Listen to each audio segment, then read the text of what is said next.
Hello and नमस्ते everyone. So part be financial statement analysis, जिसके अंदर हैं हमारे पास 6 चैप्टर्स। ठीक है, बुक में आपको 6 चैप्टर्स देखने को मिलेंगे। अब हम वाइवा के पॉइंट ऑफ व्यू से इन 6 चैप्टर्स को कवर करेंगे। Chapter number first, financial statements of company, पहले ये स्टार्ट करेंगे। ठीक है, चैप्टर नंबर 2 थ्योरी है, ये आप अपने आप पढ़ लीजिएगा। Chapter 3 comparative statements,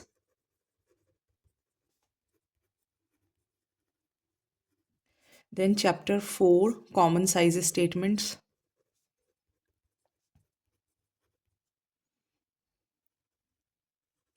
chapter number 5 accounting ratios,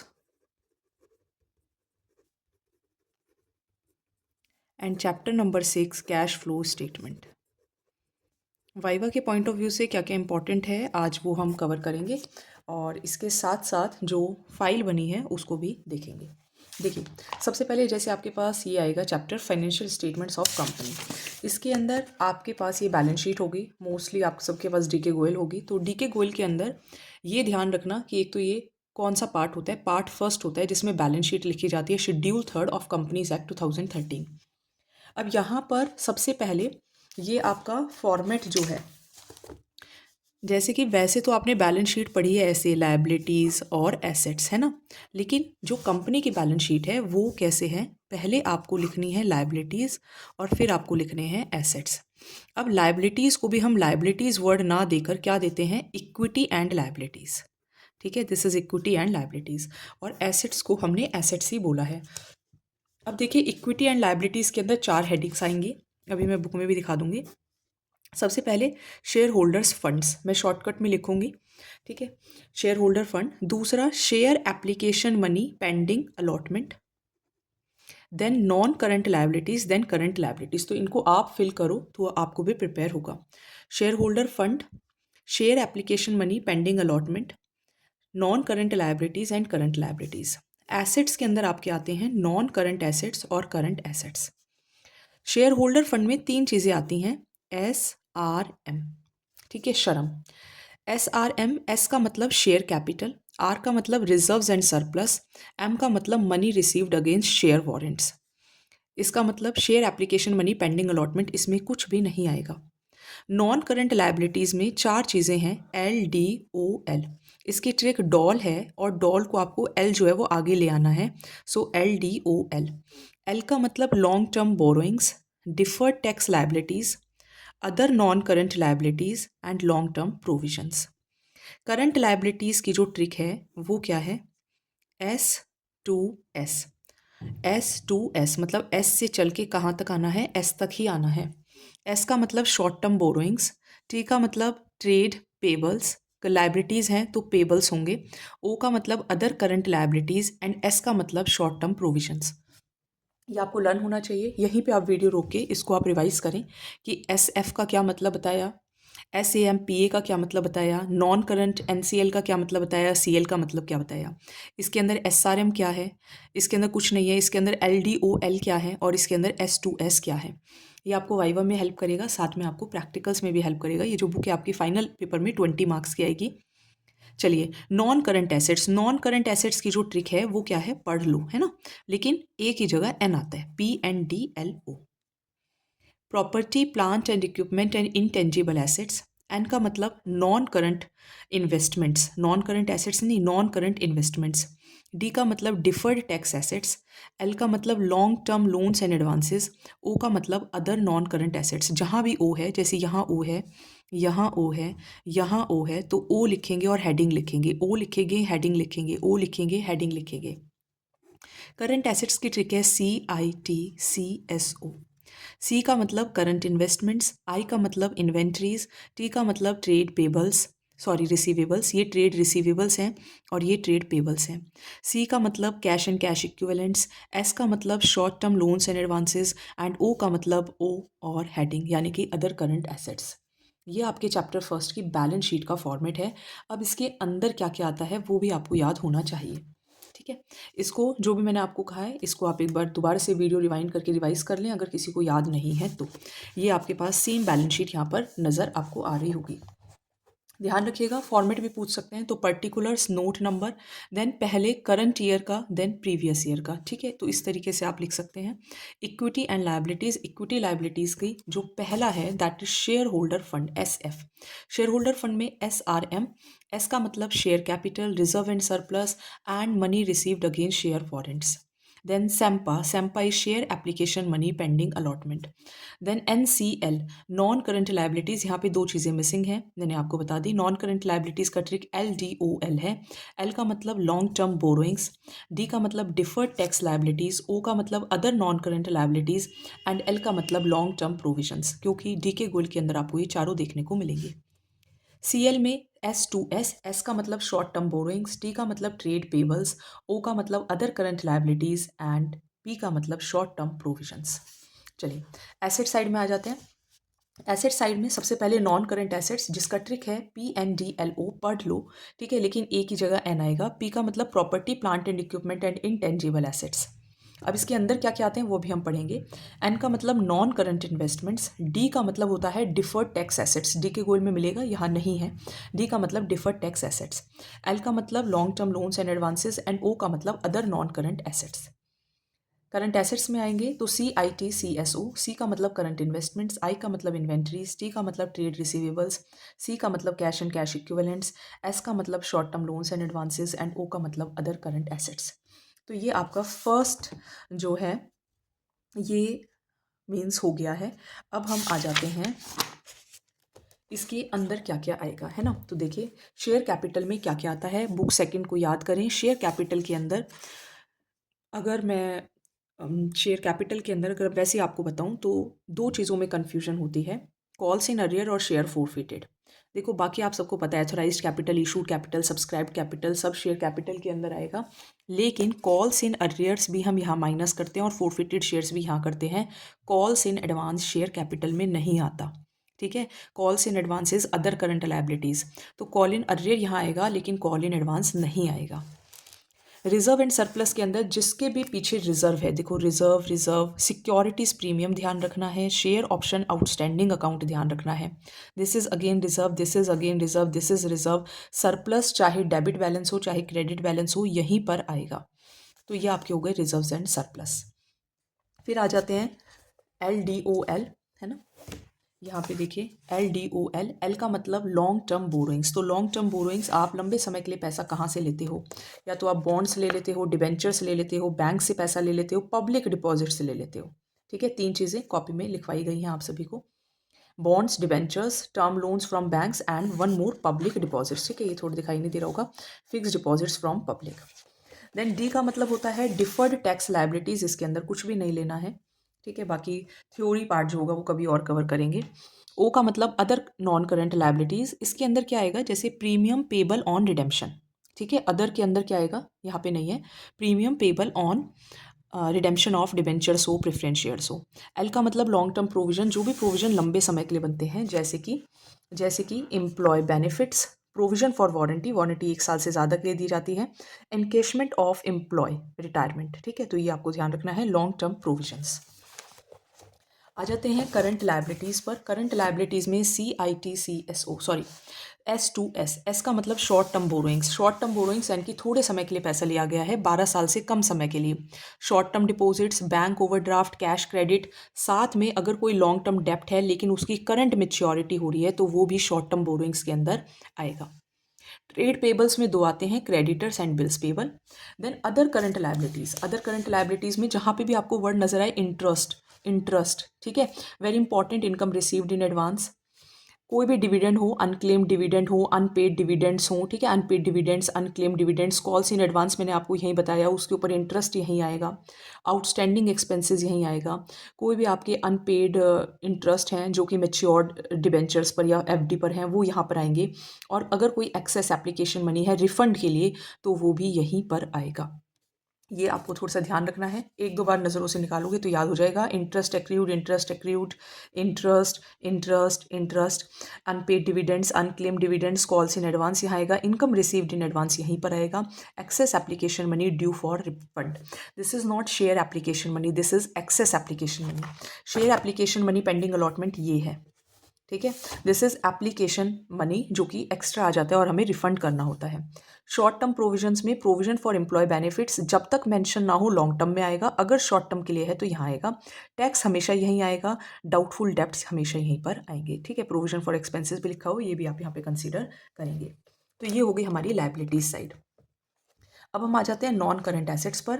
तो नॉन करंट एसेट्स के अंदर सबसे पहले है PNDLO, property plant and equipment and intangible assets. तो property plant and equipment and intangible assets, तो प्रॉपर्टी प्लांट एंड इक्विपमेंट मतलब टेंजिबल एसेट्स जैसे कि land, building, plant and machinery, furniture, fixtures, vehicles, office equipment, lease hold property, others. Intangible assets में क्या आएंगे? Goodwill. ठीक है, एक तो गुडविल ध्यान रखना है, ये देखो वर्ड दिख रहा होगा, कोई बात नहीं आप सुन लो बस, है ना, यहाँ पे मैं लिख देती हूँ गुडविल। गुडविल आएगा। कोई भी ब्रांड है, कोई भी ट्रेडमार्क्स है, मीन्स जिनको आप टच नहीं कर सकते। कंप्यूटर सॉफ्टवेयर है, माइनिंग राइट्स है, मास्ट हेड्स। मास्ट हेड्स क्या होते हैं? जैसे कि जो हेडलाइंस वगैरह होती हैं। Publishing titles, copyrights, patents, recipes, formulae, models, licences, franchise. तो ये सब आपके क्या होते हैं? Intangible assets. अब देखिए, यही जो प्रॉपर्टी प्लांट एंड इक्विपमेंट है, जब ये वर्क इन प्रोग्रेस होता है तो हम इसको बोल देते हैं कैपिटल वर्क इन प्रोग्रेस। और जब यही इंटेंजिबल एसेट्स बन रहे होते हैं तो हम इसको बोल देते हैं इंटेंजिबल एसेट्स अंडर डेवलपमेंट। तो ये इसके अंदर चार चीज़ें आती हैं। ठीक है, property plant and equipment and intangible assets के अंदर चार चीज़ें आती हैं। Property plant and equipment, intangible assets, capital work in progress, and fourth is intangible assets under development. N का मतलब नॉन करंट इन्वेस्टमेंट्स, जहाँ पे भी आपने लंबे समय के लिए पैसा इन्वेस्ट किया है, जैसे कि ट्रेड में, किसी और इन्वेस्टमेंट में। ठीक है, यहाँ पे आपके पास बहुत सारे एग्जांपल्स हैं, जैसे कि इन्वेस्टमेंट्स इन प्रॉपर्टी, कहीं पे भी आपने इन्वेस्टमेंट किया है। फिर long term loans and advances, very important, लंबे समय के लिए पैसा देना। कैपिटल, कैपिटल होता ही हमेशा लंबे समय के लिए है। सिक्योरिटी डिपॉजिट, सिक्योरिटी डिपॉजिट्स हमेशा लंबे समय के लिए ही दिए जाते हैं। तो ये आपके आ जाएंगे इसके अंदर।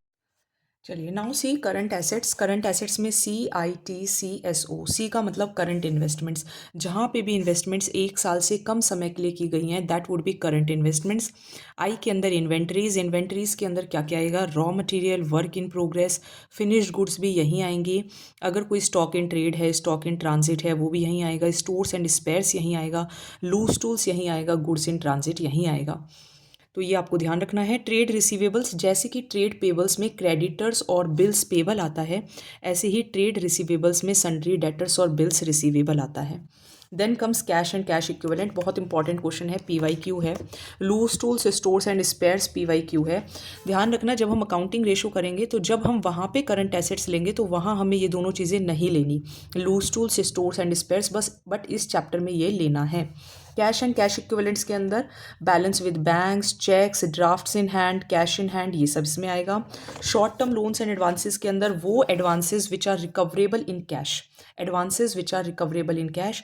ओ का मतलब अदर करंट एसेट्स, जैसे कि प्रीपेड एक्सपेंसेस, ठीक है, एक्रूड इनकम्स हो गए, और एडवांस टैक्स हो गया। तो ये आपके यहाँ पर आ जाएंगे। अब हम आ जाते हैं कॉन्टिंजेंट लाइबिलिटीज़ और कमिटमेंट्स क्या होते हैं। देखिए, कॉन्टिंजेंट लाइबिलिटीज़ वो लाइबिलिटीज़ जो भविष्य में हो भी सकती हैं और नहीं भी हो सकती। जैसे कि इस साल का प्रोपोज डिविडेंड हो सकता है हमें अगले साल पे करना पड़े, कंपनी के ऊपर कोई क्लेम आ जाए, या कोई बिल रिसीवेबल बैंक से डिस्काउंट हो जाए, तो ये आपकी कॉन्टिंजेंट लाइबिलिटीज़ के अंदर आती हैं। कमिटमेंट्स, जब आप किसी को कुछ मतलब ऑब्लिगेशन है आपके ऊपर कि आपको वो पे करना होगा, जैसे कि शेयर्स और इन्वेस्टमेंट्स जो कि पार्टली पेड हैं तो उनकी अनकॉल्ड लायबिलिटी, कॉन्ट्रैक्ट्स का estimated amount, and arrears of fixed cumulative dividend. तो इनको आप रट लेना। तो ये आपका चैप्टर फर्स्ट था, ये आपको चैप्टर फर्स्ट में प्रिपेयर करना है। इसी चैप्टर फर्स्ट में एक और है P&L अकाउंट। ठीक है, चलो कंपैरेटिव और कॉमन साइज में बता देती हूँ। चैप्टर नंबर सेकंड जो है वो बेसिकली थ्योरी का रहेगा। इसके अंदर कुछ भी अगर बाई चांस पूछ भी ले तो देखिए, फाइनेंशियल एनालिसिस का मतलब होता है कि कंपनी की फाइनेंशियल स्टेटमेंट्स को एनालाइज करना और फिर समझना कि फर्म के लिए क्या इंपॉर्टेंट डिसीजंस हैं। ठीक है, हम क्यों एनालाइज करते हैं? कॉमन पॉइंट्स होते हैं। ठीक है, हम कोई भी अकाउंट्स के अंदर एनालिसिस करते हैं तो क्यों करते हैं? To know profitability. ठीक है, ये कॉमन पॉइंट्स होते हैं। ये कभी अगर आ भी गया पेपर में तो आप ये लिख सकते हो, प्रॉफिट जानने के लिए, सॉल्वेंसी जानने के लिए। ठीक है, ये आप इसलिए करते हो। फाइनेंशियल पोजीशन जानने के लिए, टू नो फाइनेंशियल पोजीशन। तो ये आप आंसर जो है वो बनाकर लिख सकते हो, 3 नंबर से ज़्यादा का नहीं आएगा। और क्या लिख सकते हो, कंपैरेटिव स्टडी करने के लिए, टू डू कंपैरेटिव स्टडी। ठीक है, तो ये बेसिकली इसी के आसपास आंसर चैप्टर नंबर 2 जो है वो घूमेगा। अब आ जाते हैं चैप्टर नंबर 3 यानी कि कंपैरेटिव स्टेटमेंट में। अब कंपैरेटिव स्टेटमेंट के लिए देखो क्या करना है। कंपैरेटिव स्टेटमेंट के लिए ये आपके पास एक P&L अकाउंट है, आई होप दिख रहा होगा। देखिए P&L अकाउंट का फॉर्मेट क्या होता है, फॉर्मेट क्या है, आपको रिवेन्यू फ्रॉम ऑपरेशंस, ठीक है, ये मैं शॉर्ट फॉर्म में लिखूंगी, आप इनको खुद भरें। Revenue from operations plus other income. Revenue from operations का मतलब होता है सेल्स, सेल्स से जो आपने कमाया प्लस जो आपकी दूसरी कमाई होती है, इसे हम टोटल करते हैं तो हमारे पास टोटल इनकम्स आ जाती हैं, राइट। फिर आप क्या करते हो, अपने सारे एक्सपेंसेस लिखते हो। अब अलग अलग तरीके के एक्सपेंसेस होते हैं, फिर आप उन एक्सपेंसेस को टोटल कर लेते हो। तो एक तो मैंने क्या टोटल किया, टोटल इनकम्स। एक क्या टोटल करूंगी, सारे खर्चे, टोटल एक्सपेंसेस। अब ये जो इनकम है इसमें से एक्सपेंसेस को माइनस कर देंगे, ठीक है, टोटल इनकम्स में से टोटल एक्सपेंसेस को माइनस कर देंगे तो हमारे पास क्या आएगा, प्रॉफिट बिफोर टैक्स। भाई आप कमाई में से खर्चे माइनस करोगे तो आपके पास प्रॉफिट बिफोर टैक्स आएगा, और फिर जब आप उसमें से टैक्स भी भर दोगे तो आपके पास क्या आएगा, प्रॉफिट आफ्टर टैक्स। तो ये कॉमन कॉमन सा फॉर्मेट होता है। तो सबसे पहले क्या लेना है, एक तो ये फॉर्मेट आपको पता होना चाहिए, है ना। Comparative statement for the years ended लिखते हैं, पर्टिकुलर्स नोट नंबर, एक आपके पास डाटा होगा प्रीवियस ईयर का, फिर करंट ईयर का, इसमें से इसको माइनस करते हैं तो यहाँ आता है, और फिर इस नंबर को इससे डिवाइड करके मल्टीप्लाई 100 करते हैं तो वो यहाँ आता है परसेंटेज चेंज। अभी एक करके बता दूंगी। तो सबसे पहले revenue from operations, other income, दोनों को ऐड करेंगे तो टोटल रिवेन्यू आएगा। फिर आप एक्सपेंसेस माइनस करोगे। अब देखो एक्सपेंसेस में क्या क्या आता है, क्या क्या खर्चे हो सकते हैं। भाई आपने कोई मटेरियल कंज्यूम किया, आपने कोई स्टॉक खरीदा, आपने कोई फिनिश्ड गुड चेंज कर लिए, वर्क इन प्रोग्रेस चेंज हो गया, स्टॉक इन ट्रेड चेंज हो गया, आपने एम्प्लॉयज़ को कोई बेनिफिट दे दिया, फाइनेंस कॉस्ट, पैसे लेने का कॉस्ट भी होता है, डेप्रिशिएशन एंड अमोर्टाइजेशन एक्सपेंसेस, ठीक है, डेप्रिशिएशन एंड अमोर्टाइजेशन एक्सपेंसेस होते हैं। और क्या होते हैं, अदर एक्सपेंसेस। मैं इसको थोड़ा सा ऐसे करती हूँ। तो depreciation and amortisation expenses, other expenses, फिर इन सब एक्सपेंसेस को क्या कर लिया जाता है, टोटल कर लिया जाता है। टोटल करने के बाद क्या आएगा, प्रॉफिट बिफोर टैक्स आएगा, ठीक है। क्या आएगा इसके बाद टोटल करने के बाद, ये थोड़ा सा कम विजिबल है, शायद अब विजिबल होगा, है ना।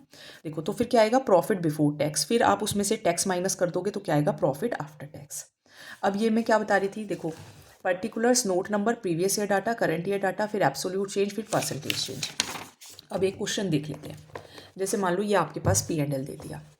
अब ये आपने डिजिट्स, पहले तो ये टेबल आपके पास फिल होना चाहिए।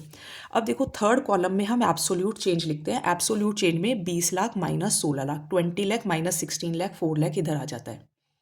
और जब मैं 4 lakh divided by original, 4 lakh upon 16 lakh multiply 100, तो वो आ जाता है परसेंटेज चेंज। करके दिखा देती हूँ। देखो हमने क्या किया, 4 lakh upon 16 lakh multiply 100, 5 zero से 5 जीरो कट, 4 4 जा 4, 25 जा, तो ये क्या आ गया, 25% आ गया। तो ये 25% आ गया।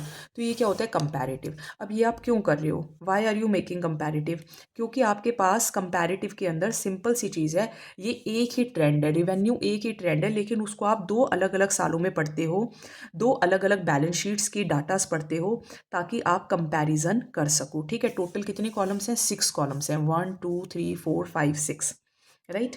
तो ये किस लिए किया जाता है, फॉर कंपेयरिंग द एसेट्स, है ना। ये तो हमारा P&L है, तो for comparing the profits of the current year. या फिर अगर इसका एग्जैक्ट मैं आपको थोड़ा सा मीनिंग भी दिखाऊं, तो कंपैरेटिव स्टेटमेंट्स का मतलब क्या होता है, कंपैरेटिव स्टडी करना बैलेंस शीट की और P&L की फॉर 2 और मोर ईयर्स, एब्सोल्यूट और परसेंटेज चेंज के अंदर, ठीक है। क्यों किया जाता है मैंने आपको बता दिया।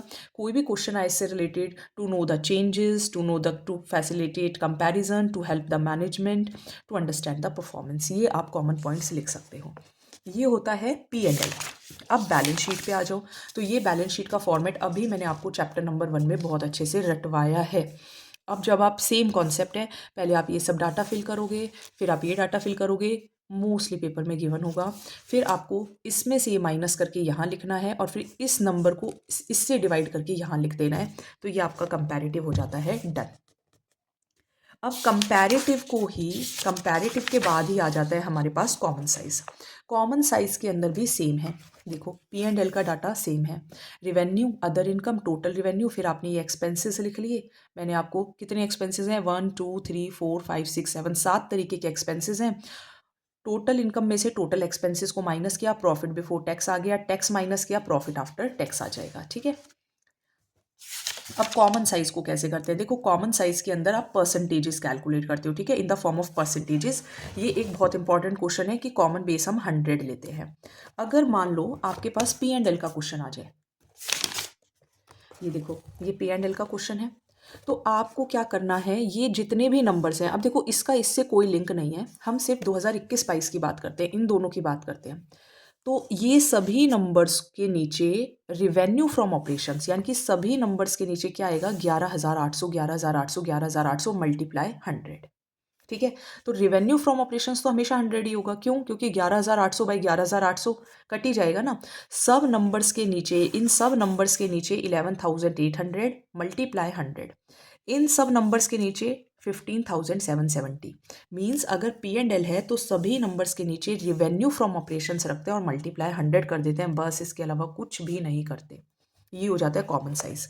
बैलेंस शीट का क्वेश्चन आ जाए तो अगेन सेम है, एब्सोल्यूट अमाउंट, बाद में 2% अमाउंट।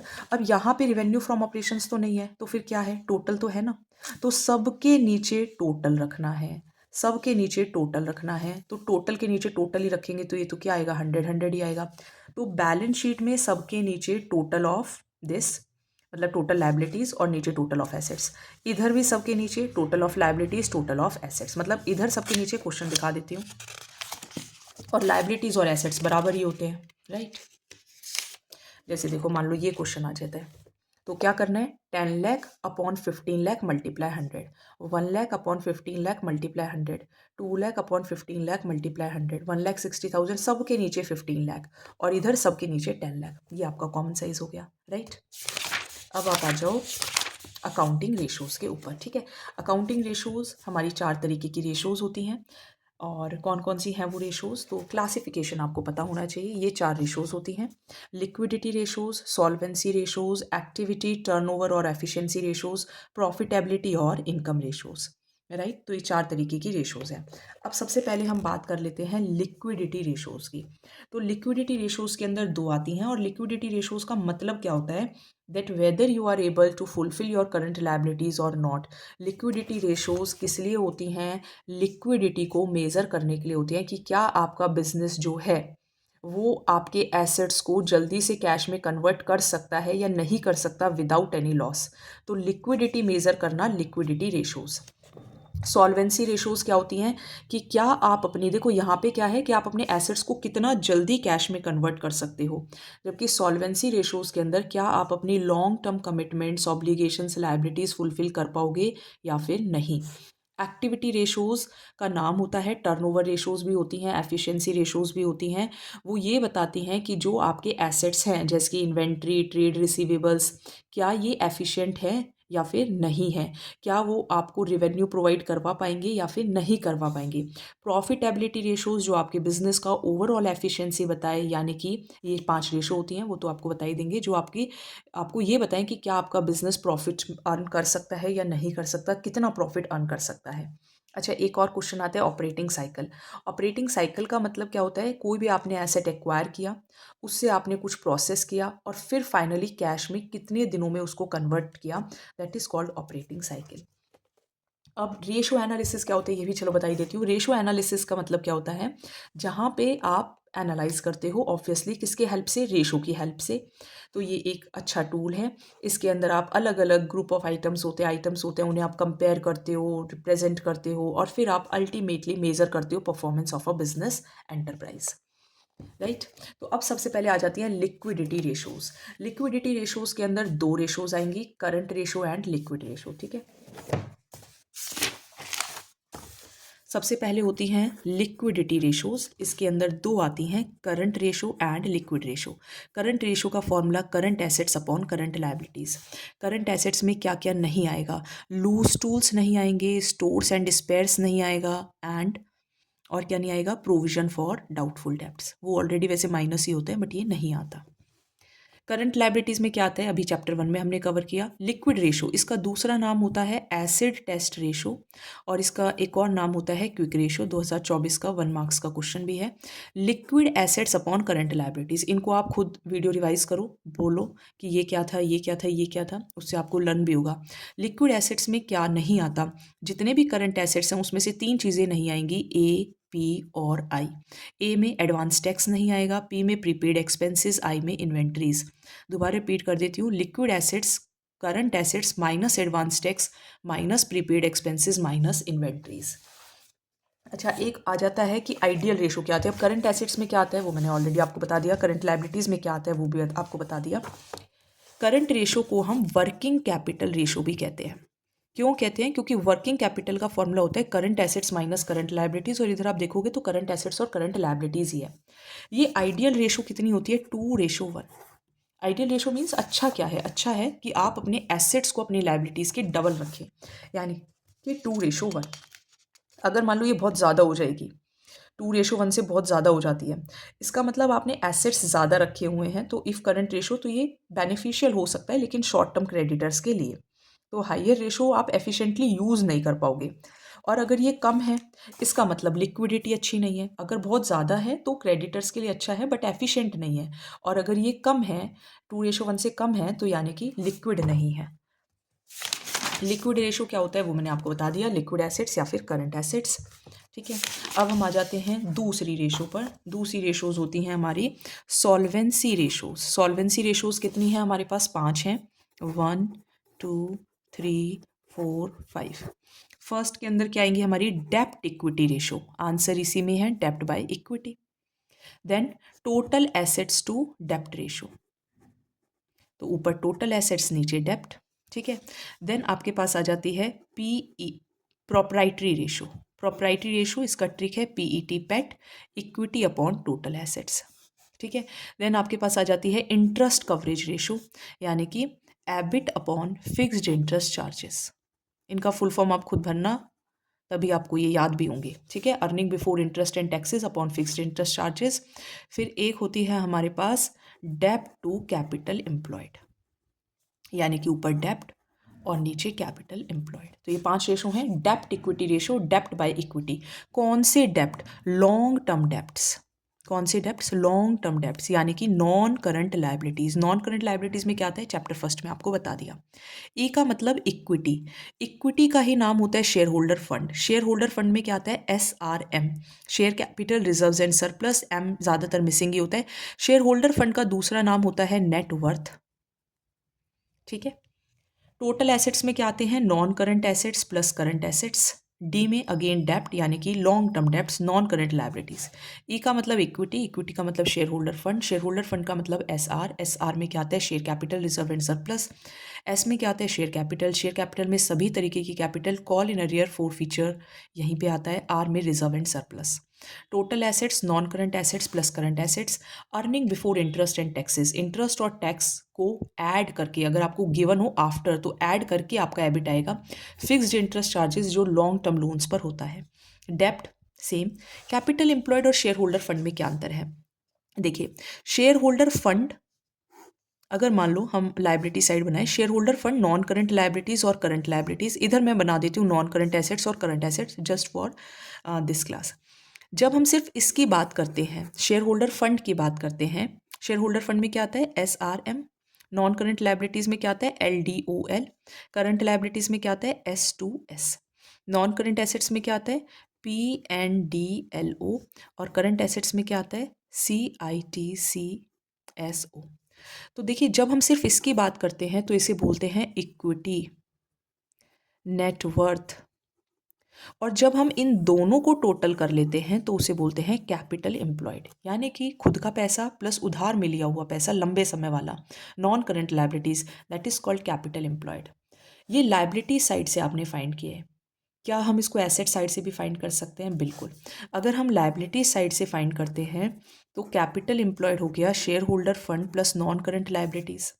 अगर एसेट साइड से फाइंड करें तो क्या हो जाएगा, non current assets plus current assets, भाई इन दोनों को टोटल कर लो और इसको माइनस कर दो, तो माइनस करंट लायबिलिटीज़। तो non current assets plus current assets minus current liabilities, इन दोनों को ऐड कर दिया और इसमें से ये माइनस कर दिया तो भी आ गया। अच्छा, ये किसका फॉर्मूला है? ये तो वर्किंग कैपिटल का फॉर्मूला है। तो क्या हम इसका फॉर्मूला ये भी बोल सकते हैं कैपिटल एम्प्लॉयड का, non current assets plus working capital? बिल्कुल बोल सकते हैं।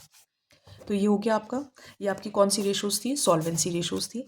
ये आप देखिए, सबसे पहले हो गई डेप्ट इक्विटी रेशो यानी कि डेप्ट by equity, then total assets to डेप्ट रेशो यानी कि टोटल एसेट्स बाय डेप्ट, देन प्रोप्राइटरी रेशो यानी कि equity upon total assets, interest coverage ratio EBIT upon fixed interest charges, ठीक है, then dept to capital employed यानी कि डेप्ट अपॉन डेप्ट plus equity यानी कि इक्विटी प्लस कैपिटल एम्प्लॉयड। अच्छा, एक क्वेश्चन और कि अगर ये रेशो लो हो गई, अगर ये रेशो हाई हो गई तो क्या क्या चांसेस हैं, थोड़ा मैं बता ही देती हूँ। देखो, करंट रेशो का मैंने अभी आपको बताया कि अगर ये बहुत ज़्यादा हो गया तो क्रेडिटर्स के लिए तो अच्छा है बट एफिशिएंट नहीं है, और अगर ये कम हो गई तो इसका मतलब आपके पास लिक्विडिटी नहीं है। डेप्ट इक्विटी रेशो में अगर डेप्ट बाय इक्विटी है ना 2:1, ठीक है, 2:1 सही होता है, यानी कि डेप्ट ट्वाइस हो, अगर बहुत ज़्यादा हो जाएगा तो रिस्क हो जाएगा, ठीक है। टोटल एसेट्स टू डेप्ट रेशो मतलब कि आपके पास एसेट्स ज़्यादा हैं तो आपके पास एक अच्छी खासी सेफ्टी है, और अगर ये कम है इसका मतलब आप रिस्की फाइनेंशियल पोजीशन है। प्रॉपराइटरी रेशो यानी कि equity upon total assets, again इसका मतलब यही है कि आपने कितने एसेट्स में से शेयर होल्डर फंड, अगर ये अच्छा है तो मतलब प्रॉफिटेबल है, मैनेजमेंट बाहर के फंड्स पर इतना डिपेंड नहीं है, लेकिन अगर ये कम है तो इसका मतलब पता नहीं कि आप बाहर वालों को पेमेंट कर भी पाएंगे या फिर नहीं कर पाएंगे। बहुत डिटेल में देखो अभी नहीं समझा पाएंगे क्योंकि कल ही प्रैक्टिकल भी है। इंटरेस्ट कवरेज रेशो कि क्या आप इंटरेस्ट पे करने के बाद अपना जो प्रॉफिट है वो ज़्यादा है या नहीं है।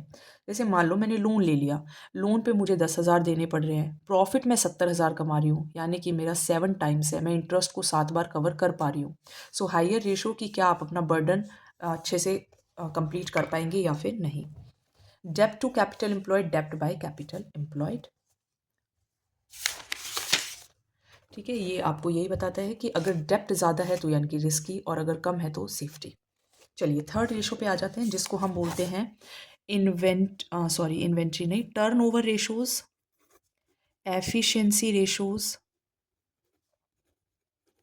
या फिर एक्टिविटी रेशोज, ठीक है, ये इनको कहा जाता है। अब इसके अंदर 6 रेशोज हैं, 1 2 3 4 5 और 6, ठीक है। पहले आएगा इन्वेंट्री टर्नओवर रेशो, फिर trade receivables turnover ratio, trade receivables को ही हम क्या बोल देते हैं, debtors. Then trade payables turnover ratio, trade payables को ही हम क्या बोल देते हैं, क्रेडिटर्स। फिर इसके बाद fixed assets turnover ratio, then net assets turnover ratio, और एक और होता है working capital turnover ratio. Inventory turnover ratio, trade receivables turnover ratio, trade payables, इसके नीचे आएगा एवरेज इन्वेंट्री, इसके नीचे आएगा एवरेज ट्रेड रिसीवेबल्स, इसके नीचे आएगा average trade payables. Trade receivables की जगह एवरेज क्रेडिटर्स भी आ सकता है, ट्रेड पेबल्स के साथ एवरेज क्रेडिटर्स भी आ सकता है। एवरेज इन्वेंट्री के ऊपर क्या आएगा, cost of revenue from operations, CORO। Trade receivables, देखो हमें पैसा रिसीव करना है, मीन्स हमने क्रेडिट में सेल किया होगा तो क्रेडिट सेल्स। ट्रेड पेबल्स हमें पे करना है, इसका मतलब हमने उधार में खरीदा होगा तो credit purchases. Fixed assets turnover ratio के नीचे आएंगे fixed assets, net fixed assets, net assets के नीचे नेट एसेट्स, वर्किंग कैपिटल के नीचे वर्किंग कैपिटल, इन तीनों के ऊपर revenue from operations, revenue from operations, revenue from operations. Working capital का formula current assets minus current liabilities. Net fixed assets क्या होते हैं, फिक्स्ड एसेट्स माइनस डेप्रीशिएशन, ठीक है। इन फुल फॉर्म को भरोगे तो आपको याद हो जाएगा। कोई भी एवरेज आपको फाइंड करना है, एवरेज इन्वेंट्री तो opening inventory plus closing inventory by 2, average trade receivables opening trade receivables closing trade receivables by 2, तो कोई भी एवरेज आपको फाइंड करना है तो opening plus closing by 2, right. तो ये होती हैं आपकी टर्नओवर रेशोज जिनको जो टाइम्स में आपकी कैलकुलेट हो जाती हैं। अच्छा, एक कॉस्ट का फॉर्मूला मैं आपको बताती हूँ, cost of revenue from operations. देखिए कॉस्ट के अंदर जब हम अपना प्रॉफिट ऐड करते हैं तो हमारे पास सेल्स आ जाती है, ठीक है। तो अगर मुझे कॉस्ट फाइंड करनी है, सेल्स और ग्रॉस प्रॉफिट गिवन है, तो मुझे इसमें से माइनस होगा। तो एक कॉस्ट का फॉर्मूला क्या आ गया, सेल्स माइनस ग्रॉस प्रॉफिट। तो अगर क्वेश्चन में आपको ये गिवन हो तो आप इसमें से माइनस करके कॉस्ट फाइंड कर सकते हो। भाई जितने में आपने बेचा और उस पर जो प्रॉफिट कमाया वो माइनस कर दो, आपके पास कॉस्ट आ जाएगी। दूसरा, याद करो ट्रेडिंग अकाउंट। ट्रेडिंग अकाउंट में इधर क्या होता था, opening stock, purchases, direct expenses या फिर डायरेक्ट वेजेस ऐसे होता था, और यहाँ होता था क्लोजिंग स्टॉक। जब आप इनको प्लस करके ये माइनस करते हो तो भी आपके पास cost of revenue from operations आ जाता है। एक और केस, अगर मान लो कॉस्ट ज़्यादा है और आपने लॉस किया, लॉस, मान लो 100 रुपये की चीज़ थी और आपने सिर्फ 80 रुपये में ही बेची, यानी कि 20 रुपये का घाटा हुआ ना। तो जब आपको लॉस गिवन हो और आपको कॉस्ट फाइंड करनी हो तो प्लस करते हैं। तो कॉस्ट के 3 फॉर्मूले मैंने आपको बता दिए, सेल्स प्लस ग्रॉस लॉस। अगर प्रॉफिट है तो sales minus gross profit, loss है तो सेल्स प्लस ग्रॉस लॉस। और कोरो का फॉर्मूला ये भी है, opening stock plus purchases plus direct expenses minus closing stock, right. ये रेशोज टाइम्स में निकलती हैं कि कितने टाइम में इन्वेंट्री जो होगी वो आपकी कॉस्ट को रिकवर कर पाएगी बेसिकली, ठीक है, कि आपके जो इन्वेंट्री हैं वो कितनी जल्दी कैश में कन्वर्ट होंगे।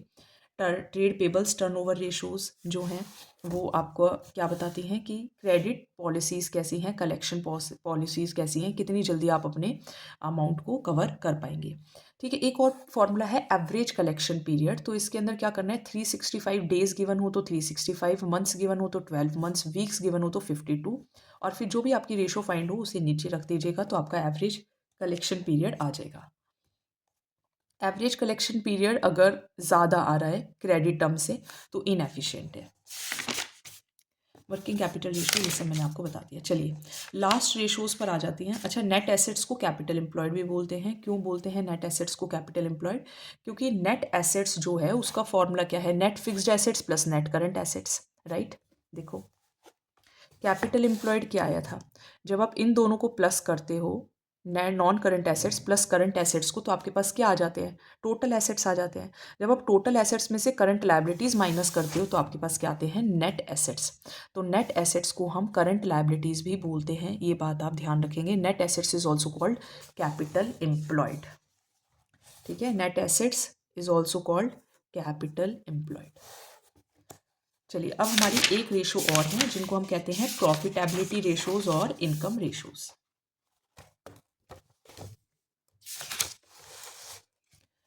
Fourth one is